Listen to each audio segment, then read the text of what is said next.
नमस्कार, मी दिशा पाटील. जशा शाळा चालू होतात तसं पालक आपल्या बाळांना एखाद्या क्लासमध्ये दाखल करतात, कारण त्यांना शाळेत शिकवलेला करिक्युलम सोपा जावा. पण ह्यावर्षी एक थोडासा बदल करा.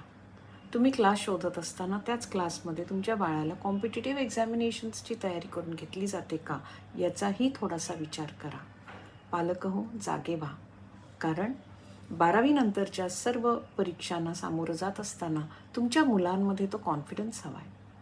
त्यामुळे तुमच्या मुलाच्या ऑलराऊंड डेव्हलपमेंटवर फोकस करा. त्यासाठी आत्तापासूनच सर्व स्पर्धा परीक्षांना सामोरं जाण्याचं धाडस तुमच्या मुलांमध्ये आलं पाहिजे. ज्या वर्षी ते ह्या परीक्षांना सामोरं जायला लागतात त्याच वर्षी त्यांना त्याच्यामध्ये यश मिळालं पाहिजे असं नाही. पण जर त्यांनी आज तुम्ही हा निर्णय घेतला की तुमच्या बाळाला तुम्ही कॉम्पिटिटिव्ह एक्झामिनेशनसाठी तयारी करणार आहात, तर 12वी नंतरच्या परीक्षांसाठी त्या आत्तापासूनच सक्षम होतील. तुम्ही आज घेतलेला निर्णय तुमच्या बाळामध्ये कॉन्फिडन्स जागा करू शकेल. त्यामुळे विचारपूर्वक निर्णय घ्या. तुमच्या बाळाला कॉम्पिटिटिव्ह ॲटमॉस्फिअरसाठी तयार करा. विचार करा. खरंच.